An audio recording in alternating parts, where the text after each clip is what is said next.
of approaching the game. They kind of make their own meta, and the way that their meta works is that if you don't adapt to it, you're just gonna lose.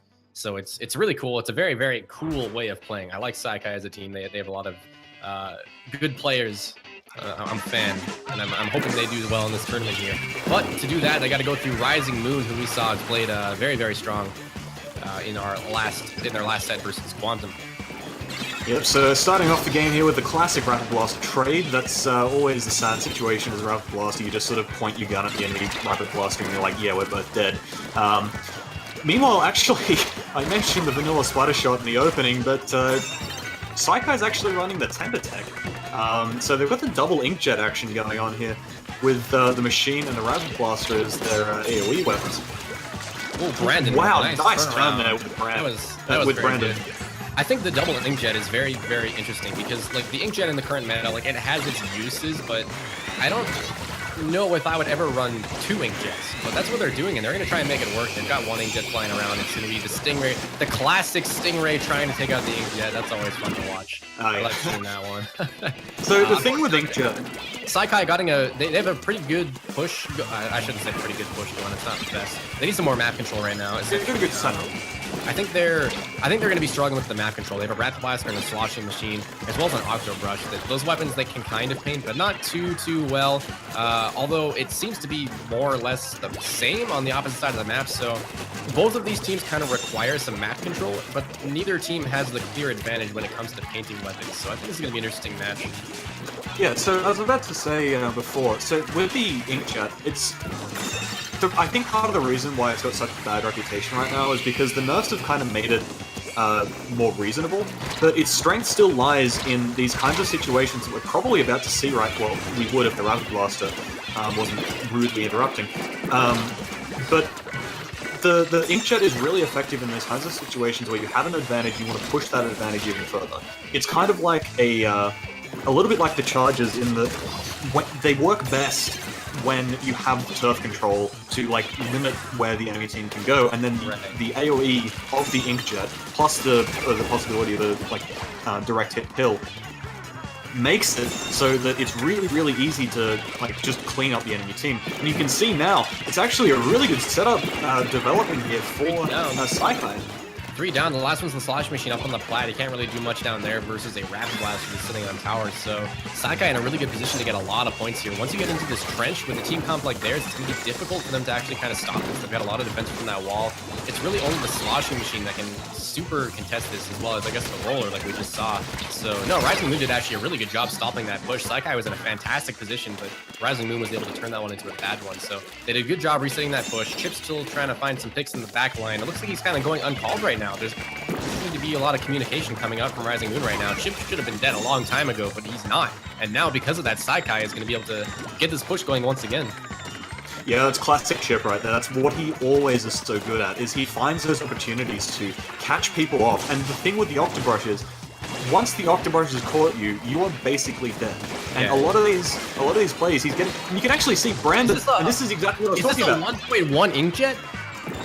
That basically, yeah, like Brandon rushed in and got the advantage for his team in terms of like keeping Rising Moon locked in their own base, and then the inkjet comes in and cleans up, and now it's a 2v0 situation for Saikai.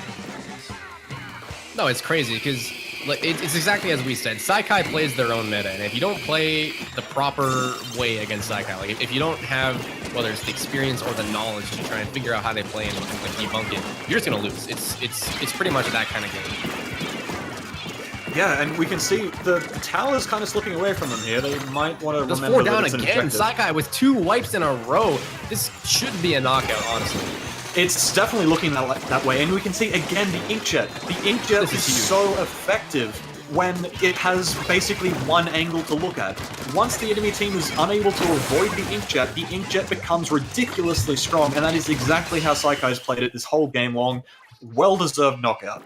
Yeah, absolutely. That was ridiculous. Saikai remained so composed during there. They didn't get cocky. They didn't let any of the advantages that Rising Moon could have had there phase them. They just kind of stayed strong. They kept the wall going, and they kind of they exploited the fact that Rising Moon was panicking a little bit. They were kind of pushing in, you know, just 2 players instead of waiting for the full respawn.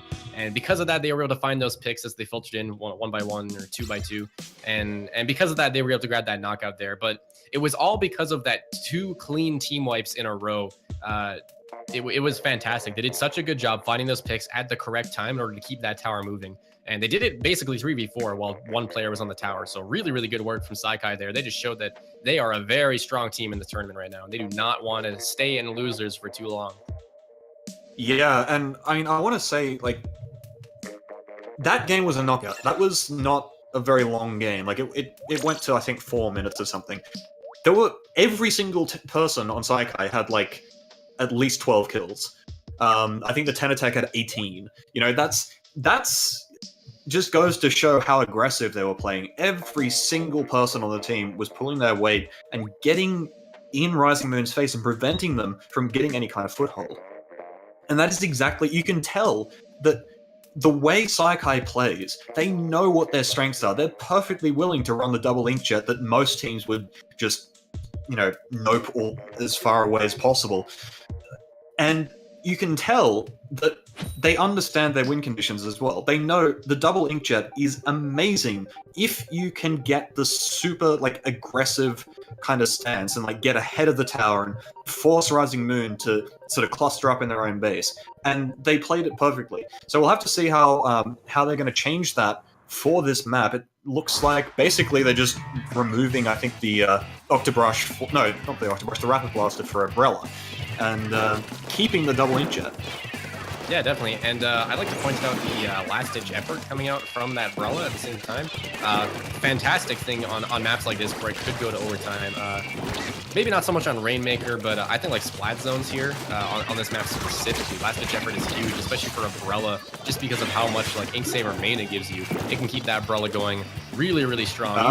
We might want to hold that thought there, because they're going. Whoa, okay, wow, I gotta pay attention here because that was really quick. That could have been the game. Super, super quick. Saikai with a fantastic early push out to 12 points. That was actually almost a knockout if it wasn't, I believe, Binks there able to stop that. And that is not the start that Rising Moon was looking for, but Saikai is pretty happy right now. Yeah, I mean, that push is almost too fast even for Saikai. You could tell that they were trying to make things happen, but they just didn't have the turf control to do it. Now it's actually the shoes on the other foot, or almost. That was so close to getting away from Saikai there. Rising Moon now, they potentially have an opportunity here.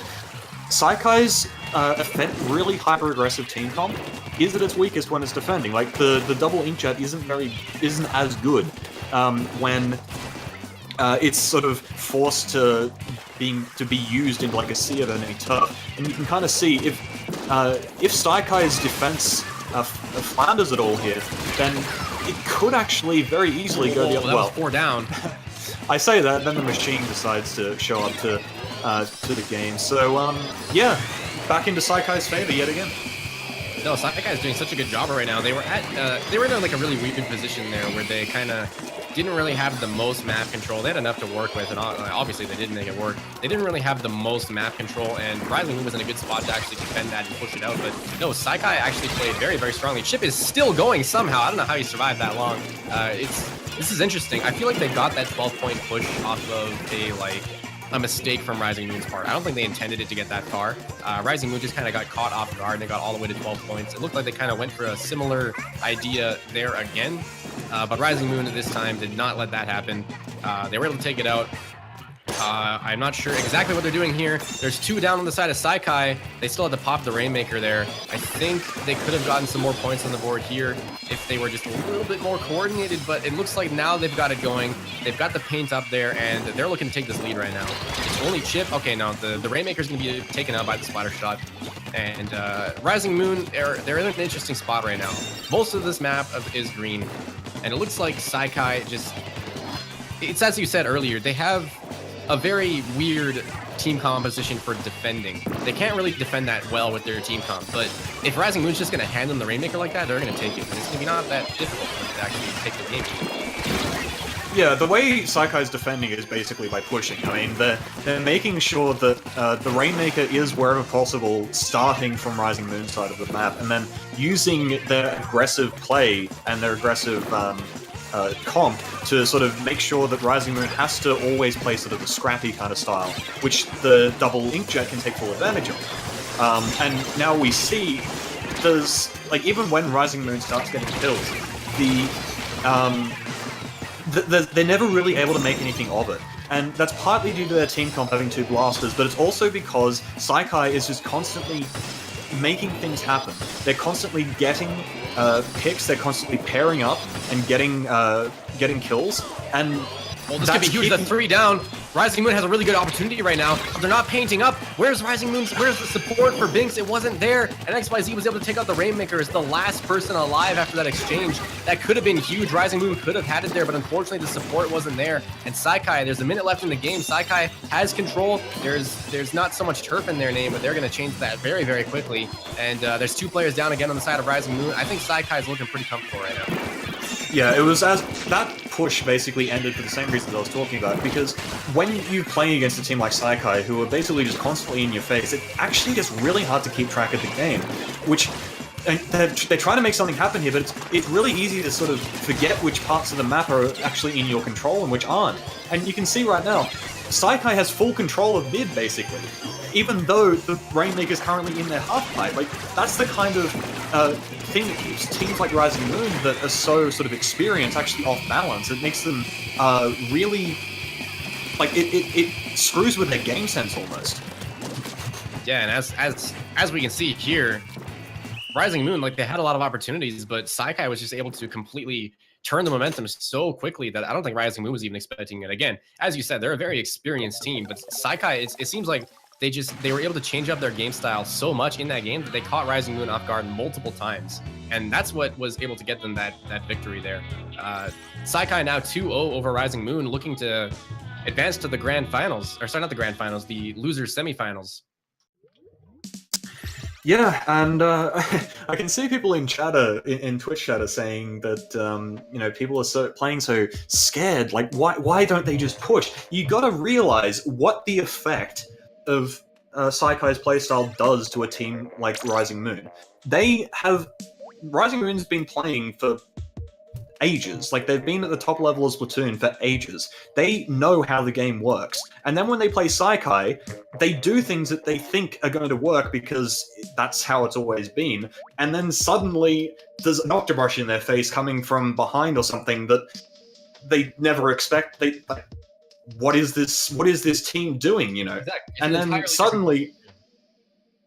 And then, like, we say that the Saikai has a sort of awkward defense, but if their playstyle makes it so that Rising Moon never takes advantage of the opportunities that they get, then it doesn't matter if they can't defend very well, because they don't need to defend as well to begin with. Rising Moon's never going to take advantage of those situations that that Saikai is leaving for them. So when you're in a game against a team who, like, you know, you cannot play the same Splatoon, you know you need to be playing a different game. The question is, in the middle of the match, do you have the ability to make those quick decisions and be able to figure out exactly what the right call is in this situation versus this team that's forcing you to play so differently? That's why it's hard to play against Saikai. Yeah, and well, I mean, Saikai. See, Moray Towers is a bit interesting because we say that Saikai's playing really sort of unorthodox, but at the same time, you can only really play Moray like in the aggressive style, sort of one way, which is up.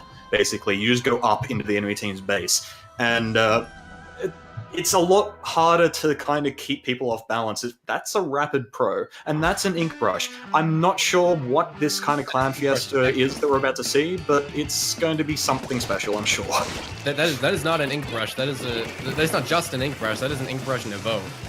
That is the newest weapon to the game. Ink Mines and Baller. A lot of people were questioning that one. They said, okay, well, this is a very interesting pick, but no. It looks like Saikai is going to be taking that one up. Brandon with the quick Stingray, finding those picks, and unfortunately not able to get them the zones. as Saikai is now going to be moving into the middle of the map to try and take these. But Rising Moon, very interesting opening plays from them. They're trying to play aggressive. They're trying to move up onto the flat, but Saikai is doing a good job punishing it. They're not too down. Saikai is going to be taking control of these zones and seeing what they can do with some control. Saikai, they're playing an Ink Brush Nouveau. I mean, the game's already got the clown shoes on, and it's like, the Stingray's coming out here from Rising Moon. They have got a pick, so it looks as though there are going to be 3 down for Saikai. So that means that Rising Moon's going to be easily able to retake the zones, but they need to set up something aggressively. They can't let Saikai keep coming to them, because that's what's getting them into trouble in the first place. Yeah, so Rising Moon, like, this is interesting because you can tell that they know how to deal with Saikai. The question is just do they have the experience and the practice to be able to do it in the middle of a tournament instead? Because as we can see right now, like, they're playing strong. They're able to keep the lead. They're able to keep Saikai out of total control of the map, and they're doing a good job of that. They did get the lead in the score, and it's basically just going to be, wow, you got rolled over by the caller. That's unfortunate. But see, they went 3 down there, and I think, like, Rising Moon, as we keep saying, they're a very experienced team. The question, if they want to take the set off of Saikai, is can they make those quick decisions and react quickly enough to Saikai's, just how they play? Yeah, see, you can actually kind of see a little bit of what we've been talking about there, where there was a 3-down situation, and it was only Chip, right? And he'd sort of run off. But at the same time, like, you can see, I think it was Cha-Cha moved in. I don't know if that's actually his name. Yeah, Cha-Cha. Moved in and, like, sort of saw a bit of green ink and was like, I don't want to touch this, you know? And now Saikai has decided that they want a second base on this map, so they've decided to steal Rising Moons. Yeah, this is kind of how Mori Towers goes. If it's so in your favor that you're able to push up this high onto the ramps, it's pretty much going to be game over at that point. Like, as we see now, Chip's going to be just running back to his wall. He's just going to wait there. He's going to wait for them to paint the zone.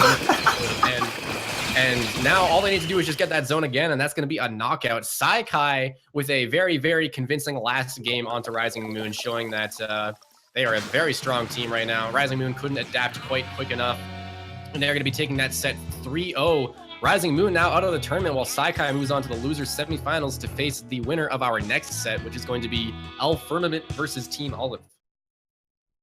Yeah, Saikai kind of... You know you're in a bad situation on Moray Towers where you're trying to retake solo as a roller. You look at the zone, there's a baller just sitting there, and then a Stingray comes from your overlook, and kills your team that's super jumping to you. Like, that's the saddest situation you could possibly find yourself in, I'm pretty sure. And, oh, goodness me. I don't know if the stream caught that, but